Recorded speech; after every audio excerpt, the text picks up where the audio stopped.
이스라엘 백성들이 출애굽을 한 이후에 출애굽기서에서는 1장부터 14장까지의 내용과 그리고 15장부터 내용이 이제 갈라지게 되는데 14장까지의 내용은 어떤 거냐면 출애굽하는 것이 목적입니다. 출애굽하는 것이 가장 주요한 사건이에요. 그래서 모세를 부르시고 세우시는 그 장면부터 해서 그들이 얼마나 고통받고 있는지에 대한 이야기를 하게 되고요.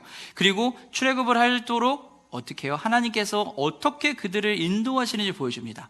10가지 재앙을 통해 가지고서는 하나님께서 이스라엘 백성들 출애굽시켜 주시죠. 그리고 10가지 재앙으로 출애굽을 한 이후에 하나님이 홍해를 가르시고 홍해를 지나가는 일을 통해서 하나님께서 애굽으로부터 이스라엘 백성을 완전히 탈출을 시켜주십니다. 그게 1장부터 14장까지의 내용이에요. 그리고 15장이 되면은 그 출애굽 사건에 대한 이스라엘 백성들의 찬양이 나옵니다. 그리고 15장 후반부터 16장 넘어가면서부터 새로운 2막이 이제 시작이 되는 거예요. 출애굽기의 2막이 시작이 되는데 15장부터 18장까지 시내산 도착까지를 우리가 15장부터 18장까지 이제 시내 광야로 도착을 하게 되거든요. 여기를 1차 광야 여행이라고 본다면은 이 광야 여행을 하는 동안에 여러 사건들이 존재합니다.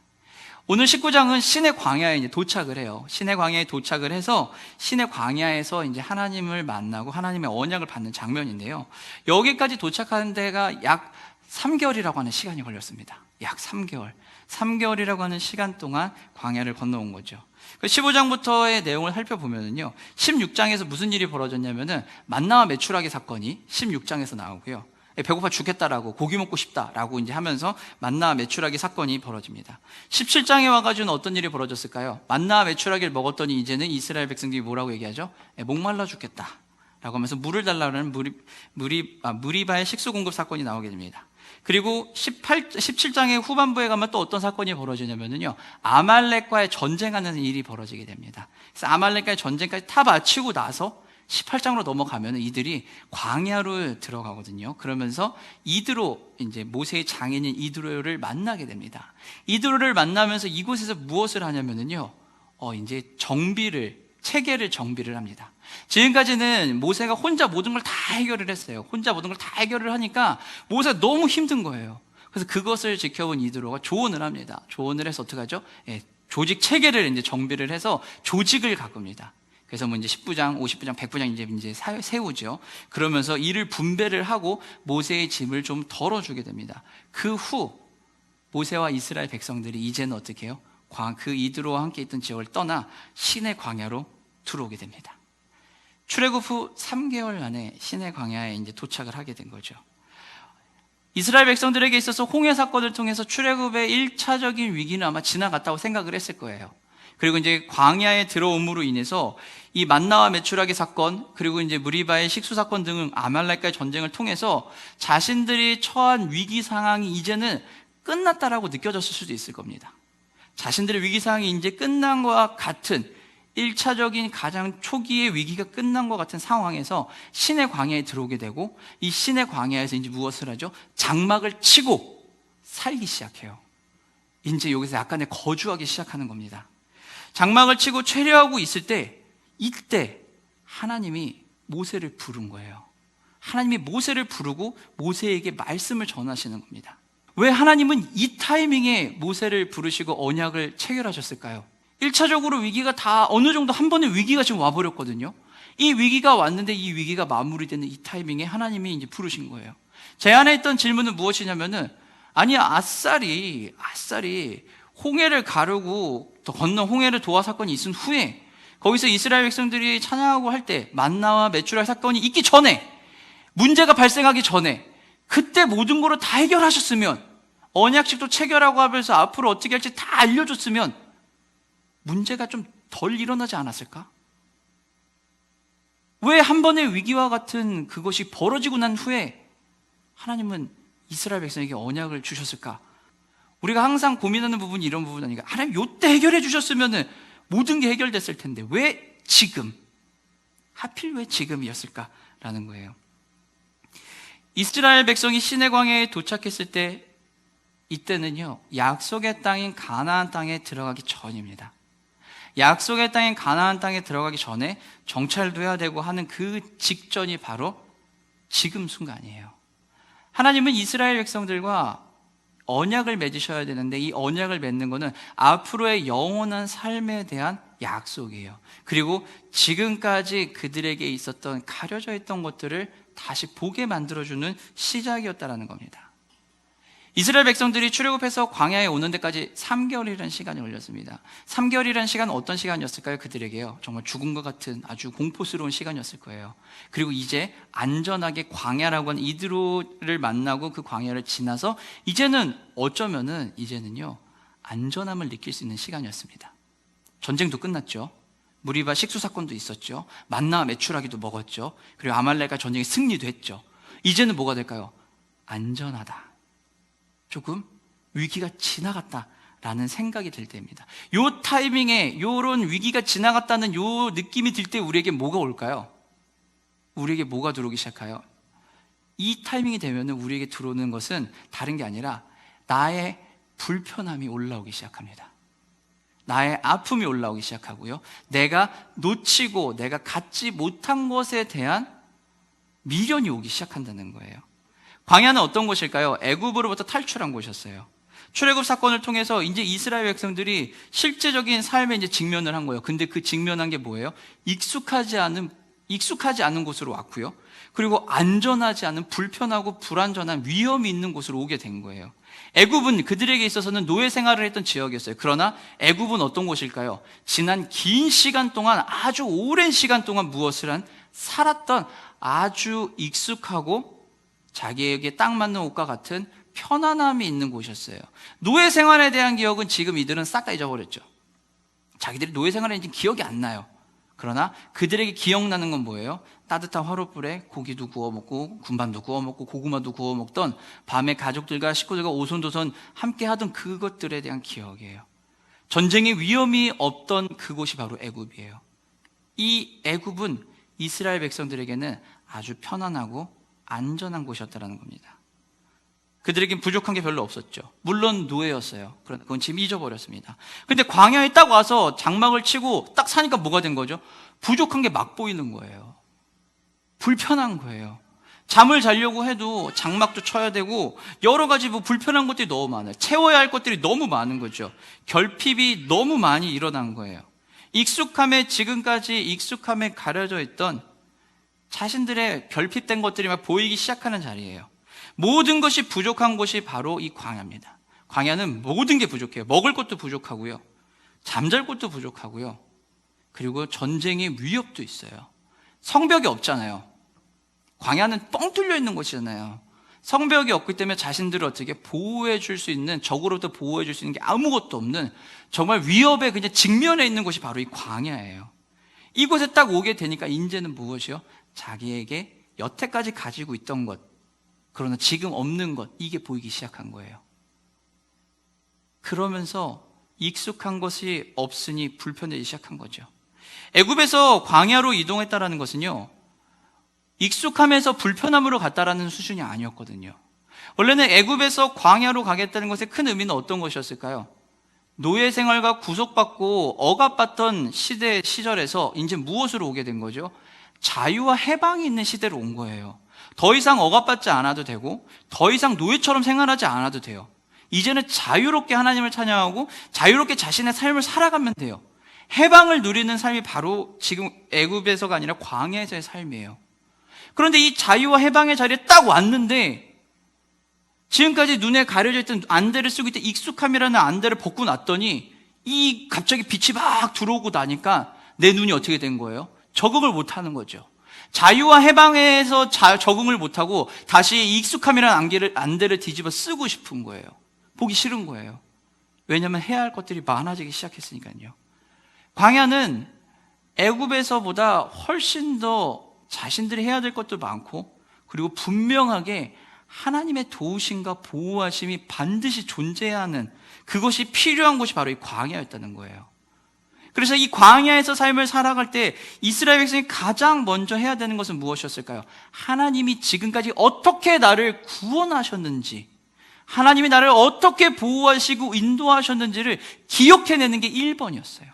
최우선적으로 해야 되는 것은 하나님이 우리를 보호하시고 인도하셨다라는 것을 기억해내야 되는 거예요. 언약을 체결하기 전에 모세에게 하나님이 이야기하신 게 무엇이죠?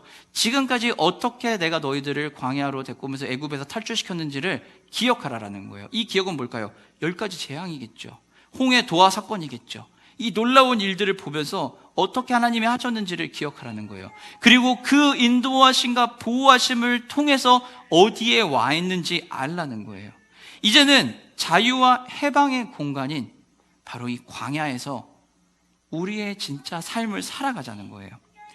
구원과 소망이 없는 상태에서 이제 소망과 희망의 삶으로 전환이 되는 지점이 바로 이 광야예요.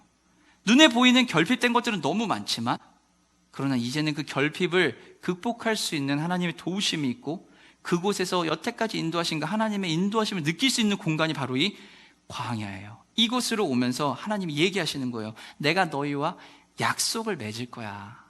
언약을 맺을 거거든. 이 언약을 지키면 돼.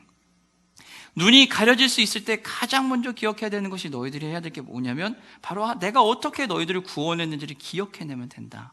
그리고 그것을 기억하면 내가 너희들에게 준 그 약속을 이해할 수 있을 거야 라는 거예요. 자유와 해방, 그리고 하나님의 인도하심과 보호하심을 누릴 수 있는 이 공간에서 하나님이 이제 언약을 맺으시는 거예요. 이스라엘 백성들이 이 언약을 맺기 위해서 가장 먼저 해야 되는 건 무엇이라고요? 하나님이 우리를 어떻게 구원하셨냐예요. 그것은 다시 얘기하면은 애굽에서 구원하신 하나님을 나의 삶의 왕으로 받아들이느냐 안 받아들이냐의 문제라는 겁니다. 하나님을 왕으로 받아들이고 인정할 때 우리는 언약 관계가 시작될 수 있다는 거예요. 언약을 체결하기 위해서는 계약을 맺는 거예요. 계약을 맺는데 상대방을 인정해주지 못하고 저놈은 속일 놈이야 라고 생각을 하면 우리는 그 계약을 맺을 수 있을까요? 계약 못 맺죠. 믿을 수가 없는 거예요. 계약서에 도장을 막 찍으면 뭐예요? 제가 나를 속일 수도 있는데 그때 가서 계약 파기라고 하면 어떻게 될까? 우리가 의심할 수 있잖아요. 이 되게 좀 안 좋은 마음인데, 제 마음 가운데 있는 좀 안 좋은 마음 중에 하나 뭐냐면요. 우리나라가 남북 관계에 있어서 북한하고 무슨 여러 가지 얘기를 하잖아요. 그럼 북한이 약속 막 하잖아요. 제 아내는 어떤 마음이냐면은 저것도 약속하면 뭐해? 또 며칠 지나면 또 뒤집어 엎어버릴 텐데. 굳이 쓸데없이 이러는 걸 왜 이렇게 또 에너지 소모가 큰 짓을 하는지 모르겠다. 이런 마음이 들어요. 정책이 잘못됐다가 아니고요. 북한을 믿을 수가 없는 거예요. 왜냐면 지금까지 뭐가 있었어요?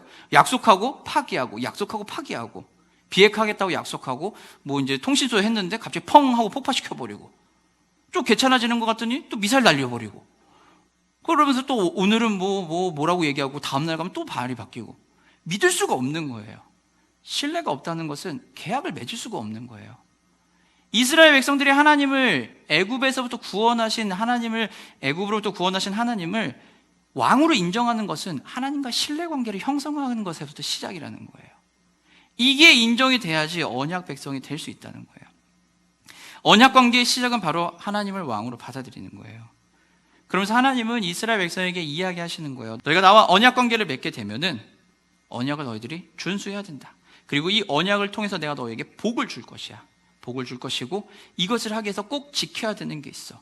바로 그것이 무엇이냐면요, 십계명과 언약의 율법들이에요. 이것은 새롭게 만들어졌다라기보다는 정형화하고 체계화하면서 다시 하나님이 정비시켜 주신 거예요. 이것은 이미 아브라함과 자신들의 조상들을 통해 가지고 쭉 전달해져 내려왔던 그 약속들입니다.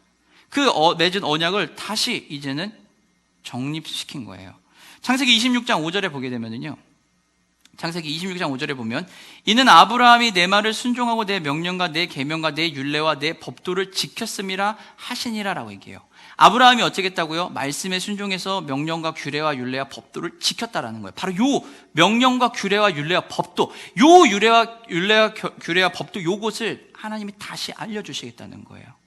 그것을 20장 넘어가면 뭐가 나오냐면 십계명이라는 것을 주신다라는 거예요. 하나님께서는 이 계명과 율례를 지킬 것을 요구하시면서 이스라엘 백성들에게 또 한 가지 얘기를 하세요. 무엇을 얘기하시냐면은, 너희가 이러한 것을 지켜야 되는데 이것을 지키고 나면 너희들에게 특권이 생길 거야. 나는 너희들을 내 소유라고 칭할 것이다. 세계의 모든 것이 내 건데 특별히 너희는 내 소유야 라는 거예요. 여기서 말하는 내 소유라고 하는 단어가 가진 의미는 어떤 거냐면, 개인이 가지고 있는 자산들 있잖아요. 개인이 가지고 있는 자산들 중에서 가장 고귀하고 존귀하고 최고라고 얘기하는 그 보물이 바로 내 소유예요. 하나님께서 이스라엘 백성들에게 너희들은 내 소유야 라고 얘기하는 것은요, 세상의 모든 것들이 다 내 거지만 그 중에 가장 존귀하고 보배로운 사람이 자가 너희들이야 라는 거예요. 그것이 바로 내 소유라는 겁니다. 모든 것이 하나님의 소유지만 언약 백성은 가장 존귀한 보물이라는 거예요. 그러면서 그들에게 내 소유면서 또 이야기해요. 너희들은 이제부터 제사장 나라로서의 삶을 살 거야. 거룩한 백성으로 살아가게 될 거야 라는 겁니다. 내 소유로서 모든 것을 누리고 살아갈 수 있는 특권이 너희들이 존재했어. 그리고 언약 백성의 삶을 살 수 있는 특권을 내가 너에게 줬거든. 근데 너희들이 이 특권을 유지하기 위해서는 이 언약을 지켜야 한다. 책임과 의무가 따를 것이다 라는 거예요. 제사장 나라가 되고 거룩한 백성이 된다는 것은요, 이스라엘에게 주어진 사명입니다. 지금 시점이 어느 시점이라고 그랬죠? 광야에 정착은 했지만 이제 이들이 가야 하는 곳은 어디라고요? 가나안 땅이에요. 젖과 꿀이 흐르는 약속의 땅, 그 가나안 땅이에요. 이 젖과 꿀이 흐르는 약속의 땅 가나안 땅은 어떤 곳이에요? 이미 가나안 백성들이 살고 있었죠. 가나안 백성들이 살고 있는 그 지역이에요. 그 지역으로 어떻게 들어가가지고 뭐 해야 되는 거예요? 살아야 돼요. 근데 그 가나안 땅에는 뭐가 있을까요? 이미 그 지역에 자리 잡고 있는 토착화된 신들과 이방 신들과 우상들이 가득한 곳이에요. 이곳으로 이제 들어가야 되는 거예요. 우리 식으로 따지면은 우리 안에 공동체 안에서만 생활을 하다가 이제 일상생활을 하는 삶의 영역으로 들어가야 되는 상황인 거예요. 그곳에 들어가서 무엇을 하라고요? 제사장 나라로서 삶을 살라는 거예요. 제사장은 어떤 역할을 하는 거죠? 하나님과 하나님 나라 백성을 어떻게 이어주는, 중재해주는 역할을 해요. 예배를 인도하고 하면서 중재자의 역할을 하는 겁니다. 그리고 이 땅 가운데 무엇을요? 하나님 나라의 좋은 것들을 전하고 퍼뜨리게 하는 역할이 바로 제사장의 역할이에요. 다시 말해서 이스라엘 백성을 제사장 나라 거룩한 백성이라고 얘기하는 것은요, 세상을, 우리가 살아야 하는 그 세상을 하나님과 이어주는 역할을 하자는 거예요. 내가 있는 일터가 하나님 나라와 하나님과 이어주는 역할을 하는 게 바로 우리들이라는 거예요. 그래서 우리 때문에, 교회 때문에 세상에 복받게 되는 거예요. 세상 가운데 하나님 나라를 구현하고 실현하는 거예요. 세상에 여러 질서들과 이런 문화들이 있지만 그 안에서 하나님 나라의 것들로 변화시켜 주는 거예요. 올바른 방향으로요. 창세기 12장 1절부터 3절까지 말씀을 보도록 하겠습니다. 여호와께서 아브라함에게 이르시되 너는 너의 고향과 친척과 아버지의 집을 떠나 내가 내게 보여줄 땅으로 가라. 내가 너로 큰 민족을 이루고 내게 복을 주어 내 이름을 창대하게 하리니 너는 복이 될지라. 너를 축복하는 자에게는 내가 복을 내리고 너를 저주하는 자에게는 내가 저주하리니 땅의 모든 족속이 너로 말미암아 복을 얻을 것이라 하신지라. 아멘. 하나님께서 우리에게 주신 약속은 뭐라고요? 사명은 뭐라고요? 들어가서 살아. 그럼 너를 통해서 복 받을 거야 라는 거예요. 이스라엘에게만 하나님이 이 복을 주시겠다고 약속을 주고 제사장 나라의 삶을 살게 한 게 아니죠. 신약으로 넘어오면서 예수님이 이 땅에 오심으로 인해서 우리에게도 똑같이 그것을 전달해 주셨죠. 베드로전서 2장 9절 말씀입니다. 우리 한 번 더 같이 말씀 보겠습니다. 그러나 너희는 택하신 족속이요 왕같은 제사장들이요 거룩한 나라요 그의 소유가 된 백성이니 이는 너희를 어두운 데서 불러내어 그의 기이한 빛에 들어가게 하신 이의 아름다운 덕을 선포하게 하려 하심이라. 아멘. 똑같은 메시지가 이스라엘 백성에게도 왔지만 시간이 흘러서 예수님을 통해서, 그리스도를 통해서 예수님 영접한 우리들에게 똑같이 이 메시지가 온 거예요. 우리는 이제 어떻게 해야 된다고요? 하나님 나라를 이 땅 가운데 실현시키는 거예요. 이것을 강제로 할 필요가 없는 거예요. 왜냐하면 이게 좋은 거니까요. 그냥 내가 좋게 잘 살면은 그럼 해결이 돼요. 내가 좋으니까, 내가 잘하는 거고 내가 좋은 거니까, 나에게 너무 유익한 거니까 어떻게 해요? 사람들이 어떻게 들어올 수밖에 없게 되겠죠. 언약을 준수하는 데 있어서 하나님께서 요청을 해요. 무엇을, 언약을 준수할 것을 왜 하나님 요청을 하냐면은 이것이 하나님 나라 백성으로서 살아가는 방법이야 라는 거예요. 언약 준수의 요청은요, 언약 백성이 되기 위한 조건이 아니에요. 언약 백성이 됐기 때문에 해야 되는 의무예요. 우리가 민주시민으로서, 이 나라 국민으로서 마땅히 지켜야 될 의무가 있죠. 그것은 우리가 이 나라 국민이 되기 위해서 하는 건가요? 아니요. 이 나라 국민이기 때문에 우리는 그 의무를 다하는 거예요. 언약을 준수한다는 것은 똑같아요. 사명을 다한다는 것은 딱 한 가지예요. 우리가 이미 언약 백성이기 때문에 그래요. 우리가 이 언약 백성의 보물의 자격을 더 아름답게 유지하고 더 잘 살아가기 위해서는 이 언약을 지켜야 한다는 거예요. 말씀을 순종해서 하나님의 보물이 되는 게 아니에요. 보물이기 때문에 말씀에 순종하게 되는 거예요. 보물이기 때문에 언약을 지킬 수밖에 없는 거예요. 21세기에 굉장히 이 시대 아주 유명하고 존중받는 학자이자 교수님인 조던 피터슨이 최근에 질서 너머라고 하는 책을 하나 내셨는데요. 그 책에 보면은 이 조던 피터슨 교수님이 이렇게 얘기를 해요. 책임이 없으면 행복이 없다. 책임지는 삶을 열심히 살게 되면, 지금 책임지는 삶입니다. 지금의 현재의 책임지는 삶을 열심히 살게 되면 우린 미래를 사는 것이다. 미래의 내 모습이 잘 되고 싶다면 지금 내 자리에서 나에 대해서 책임을 져야 된다. 책임을 지고 사는 것을 상상해보자. 그러면 미래를 바로잡을 수 있다. 또한 책임을 올바르게 실천하기 위해서 더 높은 선에 따라 믿음직하고 정직하고 품있게 행동하자 라고 얘기합니다. 자기 자신을 책임지는 것이 미래를 책임진다는 거예요. 내가 내 삶의 지금을 책임진다는 것이 과거에 대한 결과물이 아니라 내가 지금을 책임진다는 것은 내가 앞으로 살아갈 미래를 땡겨와서 책임지는 거예요. 자기 자신의 이 책임을 지며 살 때 자기 자신에 대한 신뢰가 생긴다고 얘기합니다. 우리가 이 시대에 살아가면서 우리에게는 점점 많은 책임들이 다가와요. 이 책임을 졌는데 이 책임을 지금 내가 어떻게 해요? 진다는 것은, 내가 책임을 지금 내가 진다는 것은 내가 살아갈 미래를 책임지는 거예요. 그러면 내가 지금 내 책임을 포기하면 뭐가 될까요? 미래를 포기해버리는 거예요. 나의 삶의 지금을 포기하는 순간 나의 미래가 존재하지 않는 거예요. 우리의 교회적인 표현을 바꾸면은, 우리가 하나님 앞에 구하고 기도하고 하는 것은 무엇이죠? 이미 이루어질 것을 믿고 그 믿음으로 살아가는 거잖아요.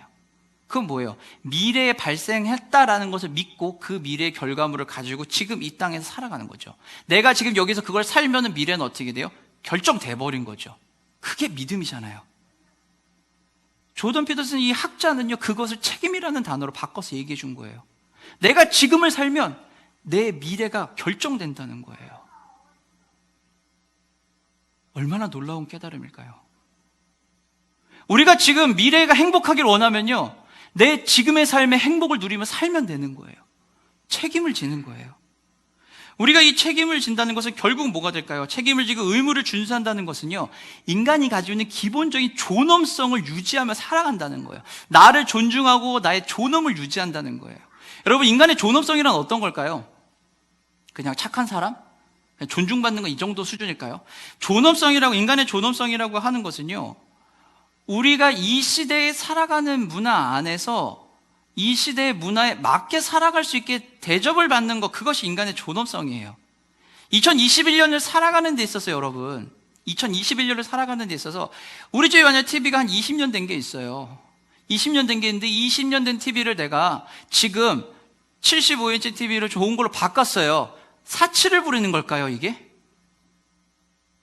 아니잖아요. 나도 20년 전에 그 안 좋은 TV를 버리고 이제는 지금에 맞는 것을 쓸 수 있는 거잖아요. 이건 사치가 아니잖아요. 이렇게 살아가는 것이 존엄하게 살아가는 거예요. 이 시대의 문화가 흘러가는 대로 이 시대의 동등한 문화를 유지하며 살아갈 수 있게 하는 것, 이것이 인간의 존엄을 보장받고 살아가는 거예요.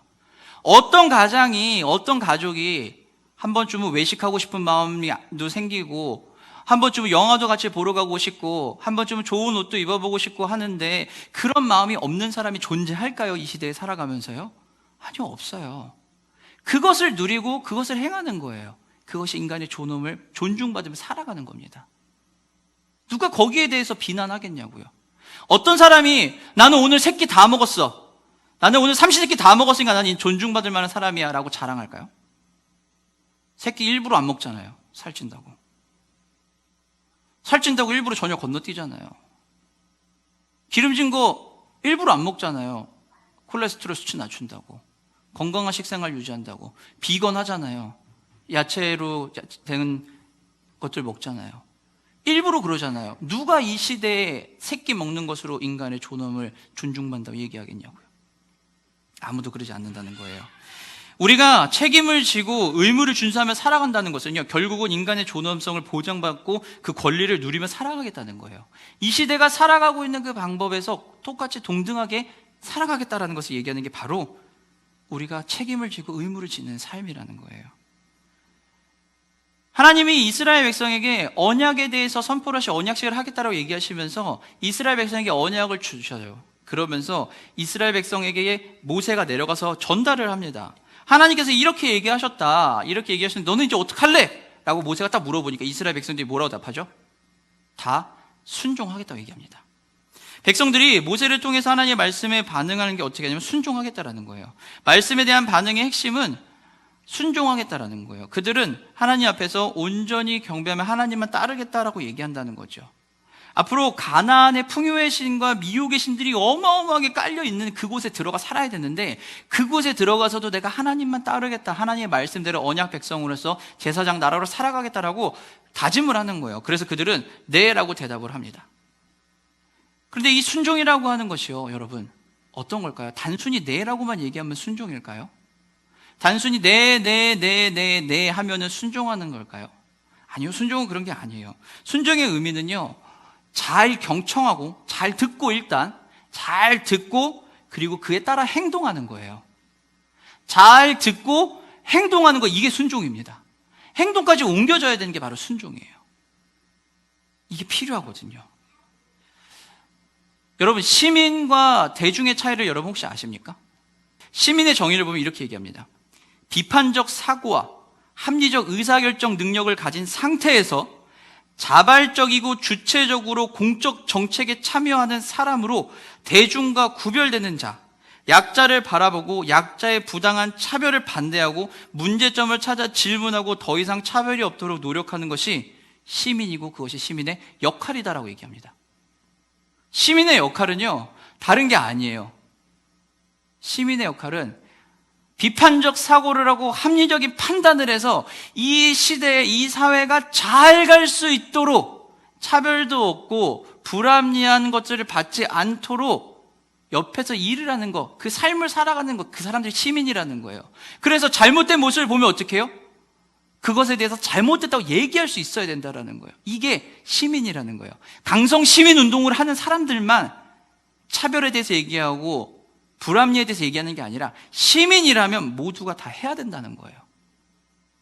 그래서 대중과 다르다라는 거예요. 말씀에 순종한다는 것은 이와 똑같은 거예요. 말씀에 순종하고 언약을 지킨다는 것은요, 세상의 문화가 이끄는 대로 내가 그 문화에 휩쓸려 갈래가 아니라 그 문화가 가고 있는 방향에서 이 문화가 잘 가고 있는지 제대로 못 가고 있는지를 어떻게 해요? 판단하고 그 안에서 길을 만들어주는 역할을 해야 된다는 거예요. 문화가 이끄는 대로 질질질 끌려가는 게 아니에요.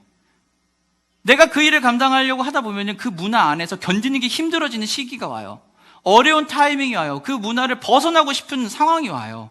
그러나 그때는 그 문화를 벗어나려고 노력하고 그 문화를 비판하는 것이 아니라 내 삶을 돌이켜 봐야 한다는 거예요.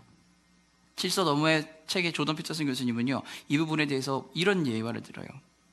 사회가 엉망이고 사회가 잘못돼서 사회 조직 체계를 뭐 바꿔야 돼! 라고 하는 사람에게 얘기합니다. 쓸데없는 소리 하지 말고 네 방부터 치워. 네 개인의 삶부터 정리해. 개인이 살아가고 있는 하루하루의 삶의 그 모습부터 정리하고 그리고 나서 얘기해. 자기의 삶도 제대로 못 살면서 무슨 사회를 바꾸겠다고 얘기하냐? 라고 얘기해요. 굉장히 큰 해머로 머리를 한 대 맞은 기분이었어요. 언약 백성은 우리에게 똑같이 하나님 얘기하시는 거예요. 이 땅 가운데서 교회를 핍박해요. 언론이, 미디어가 교회를 핍박하는 것처럼 미디어로 계속 나와요.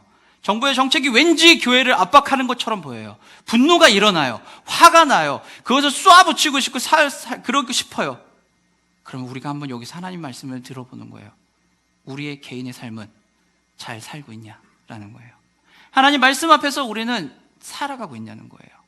사회의 문제가 바뀌어야 되고 그것에 목소리를 높이는 걸 하지 말라가 아니라 그것을 하기 전에 나의 삶을 먼저 정비하자는 거예요. 세상 가운데서 내가 먼저 정비하는 거예요. 문화가 이상하게 휩쓸려가 라고 하면서 문화를 비판하고 있는 것이 아니라 그 문화의 잘못된 것을 보고 그 문화의 잘못된 것을 어떤 식으로 고칠 수 있을지 우선적으로 내 삶의 모습을 점검해야 된다는 거예요.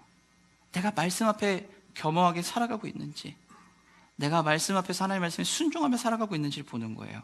그때 우리는 내 삶에서 필요한 것들, 내가 이 문화 안에서 무엇을 해야 되는지, 어떤 부분이 잘못됐는지 발견할 수 있다는 거예요. 그럼 우리는 이제 어떻게 할까요? 도우심이 필요하다는 거예요. 우리의 힘으로는 그게 안 되니까요. 내 힘으로 그걸 다 바꾸고 싶지만 그게 안 되잖아요. 그러니 어떻게 해요? 도우심이 필요한 거예요. 오늘 본문에서는 하나님께서 모세에게 얘기해요. 내가 직접 신산에 강림할 거야. 그런데 내 얼굴을 모두가 볼 수 있는 게 아니야. 이스라엘 백성들은 내 얼굴을 볼 수가 없을 거야. 그러니 경계를 쳐라. 경계를 치고 이 경계 너머로 위로는 올라오지 말라고 해라. 그리고 너만 올라와서 구름처럼 빽빽히 임재한 그곳에 너만 올라와서 나의 말씀을 들어라. 사람들은 이 구름을 보면은 내가 왔다는 것을 알 것이다라고 얘기해요. 그럼 모세를 부르시고 거기에서 말씀을 하시겠다는 거예요. 하나님은 왜 산의 경계를 세우셨을까요? 하나님은 왜 직접 이스라엘 백성에게 얼굴을 보이지 않으셨을까요? 이유는 한 가지예요. 이스라엘을 살리고 싶으셨기 때문에 그래요. 이스라엘 백성이 하나님을 마주하는 그 순간 어떻게 되니까? 죽으니까요. 이스라엘 백성을 거리를 두고 싶은 게 아니라 이스라엘 백성을 보호하고 살리고 더 안전하게 하고 싶으시기 때문에 하나님은 이스라엘과 경계선을 긋고 서 계신 거예요. 그리고 모세만 부르신 거예요. 왜요? 모세를 부르신 이유는 무엇일까요? 하나님이 직접 음성으로 얘기하시면 안 될까요? 확실하잖아요. 직통으로 한 방에 빡 때리면은 이 세상에 안 믿을 사람이 어디 있을까요? 근데 하나님은 참 신기하게도 이스라엘 백성에게 어떻게 해요? 모세를 통해 가지고 보내시는 거예요. 왜 그럴까요? 하나님의 뜻을 인간의 언어로 전달해주고 싶으니까요. 하나님의 언어가 아닌 인간의 언어를 더 잘 전달해주고 싶으니까요. 하나님은 그래서 모세를 세우신 거예요. 지금까지 지켰던 모든 규례와 율례와 법도를 10계명이라고 하는 10가지 계명을 가지고 돌판에 새겨서 주시는 거예요. 왜요? 이게 지금까지 살아왔던 것들의 엑기스야라는 거예요. 그러니까 이걸 지키면 된다라는 겁니다. 그래서 20장에 넘어가면 가장 먼저 하나님이 10계명을 주세요. 그 10계명의 첫 번째 계명이 뭘까요, 여러분? 하나님 외에 다른 신을 섬기지 말라요. 여러분, 하나님 외에 다른 신을 섬기지 말라는 것은요, 하나님을 안 섬기고 다른 신을 섬긴다가 아니에요. 하나님 외에 다른 신을 섬기지 말라고 할 때 하나님 외에는요, 하나님 앞쪽에 다른 신을 두지 말라는 거예요. 이스라엘 백성들이 하나님을 안 섬기는 게 아니라 하나님 앞에 다른 걸 두지 말라는 거예요. 이들이 어디로 들어간다고요? 가나안 땅으로요. 거기에는 풍요와 여러 가지 다산의 그런 미혹할 수 있는 신들이 깔려 있거든요, 지금. 거기에 들어갈 때 그것들을 하나님 앞에 두지 말라는 거예요. 이스라엘 백성에게 너희들 나를 배신하면 안 돼가 아니라 내 앞에 어떤 것도 세우지 마라. 그것이 큰 문제가 된다는 겁니다. 하나님은 이스라엘 백성에게요, 보호하시면서 인도하시는 모세라는 존재를 통해서 전달하시고 명확하게 전달을 해주시는 거예요. 특권을 주시고 책임을 주시고 의무를 주시는 거죠. 특권과 의무와 책임을 다하는 것은요, 결국은 우리가 우리의 삶을 풍요롭게 살아가는 방법이에요. 책임의 무게를 떠안고 살아가는 것은 어려울까요? 쉬울까요? 어려워요. 어린 시절에 10대 때 가지고 있던 책임은 어떤 걸까요? 공부만 열심히 잘하면, 비하하는 것도 아니고 축소하는 것도 아닙니다. 공부만 일단 잘하면은 큰 어려움이 없습니다. 20대가 되면 어떻게 될까요? 내 한 번만 건사하면 돼요. 취직하면 되고요. 학교 잘 다니면 되고요. 그러나 결혼을 하는 순간 무슨 일이 벌어집니까? 가정을 책임을 져야 되고요. 내 몸을 건사해야 되고 가정을 책임을 져야 되고, 배우자만 있으면 배우자만 책임지면 되는데 자녀가 생기면 자녀도 책임을 져야 돼요. 그리고 더 시간이 지나서 부모님이 연로하시고 이제 경제적인 어려움이 생기시면 어떻게 돼요? 부모님도 내가 공양을 해야 돼요. 책임이 점점 무거워져요. 점점 무거워져요. 그리고 얘기해요. 나 하나 책임지기도 힘들어 죽겠는데 이 어려운 삶을 어떻게 살아가나라고 생각을 합니다. 그런데 여러분, 다시 생각해 보시면 돼요. 책임의 무게가 늘어나면 늘어날수록 내 삶이 점점 어떻게 될까요? 힘들고 피폐해지는 게 아니라 내 삶의 가치가 점점 늘어나는 거예요. 우리가 흔히 그릇이라고 얘기하잖아요. 내 책임의 무게가 늘어난다는 것은, 책임의 무게가 커진다라는 것은 내 그릇이 점점 커지고 있다는 거예요. 내가 그런 그 책임을 온전히 다 완수하고 살아간다는 건 뭘까요? 내 삶을 풍요롭게 잘 살아가고 있다는 거예요. 책임의 무게를 떠안고 살아가는 동안 우리의 가치는요, 점점점 커져요. 책임의 가치가 점점점 커진다는 겁니다. 하나님의 언약 백성으로 우리가 해야 되는 삶의 모습에서 무게를 느낀다면요, 그것의 어려움이 느껴진다면요, 그것은 바로 언약의 책임과 의무를 여러분이 지키고 있다는 증거예요.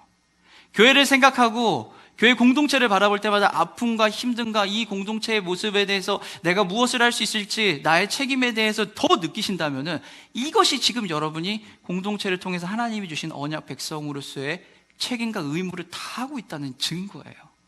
살아가고 있다는 증거라는 겁니다. 여러분의 일상의 삶에서, 일터에서, 가정에서 여러 가지 하나님의 말씀을 살려고 몸부림치고 아우성하며 살아가고 있다는 것은요, 내가 힘들게 왜 이 고생을 하며 살지가 아니라 내가 언약 백성으로 잘 살아가고 있다는 증거예요. 이러니 우리가 하나님의 삶을 더 누릴 수 있지 않을까요?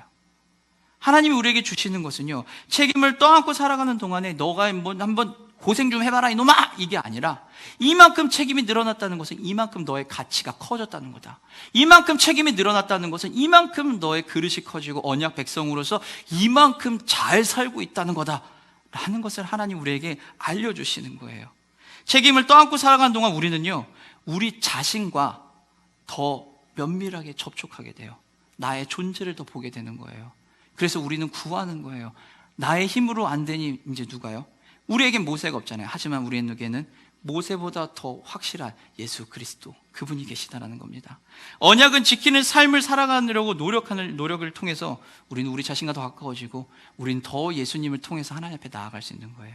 그럼 사랑하는 성도 여러분, 말씀 마치도록 하겠습니다. 인생의 참된 자유와 행복을 누리고 싶으십니까? 이 땅 가운데서 누가 인생의 참된 자유와 행복을 거부하고 싶을까요? 우리는 모두 인생에서 참된 자유와 행복을 누리고 싶어요. 그럼 이 인생의 참된 자유와 행복을 누리기 위해서는요, 주어진 특권을 누리시면 됩니다. 주어진 특권을 누리시고 그 특권 아래에서 주어져 있는 사명, 책임과 의무를 다하시면 돼요. 나에게 온 책임과 의무가 무거워요? 그 무겁다라는 것만큼 내가 가치 있게 살아간다는 겁니다. 사랑하는 성도 여러분, 공동체로 부름받았습니다. 공동체로서 우리가 하루하루 살아가는 것은요, 그만큼 나에게 그 가치와 무게가 오고 있다는 거예요. 쉽게 벗어날 수 있어요. 하지만 그 벗어나지 않기 위해 몸부림친다는 것은 우리가 그 언약 백성으로서의 책임과 의무를 다하면서 살아가고 있다는 증거입니다. 그럼 사랑하는 성도 여러분, 여러분의 인생의 참된 행복과 참된 자유를 누리십시오. 그것을 누릴 수 있는 특권을 누리시고 그 주어진 특권을 누리시고 책임과 의무를 다하면서 하나님이 주신 놀라운 삶을, 이 아름다운 삶을 살아가게 주님의 이름으로 축원합니다.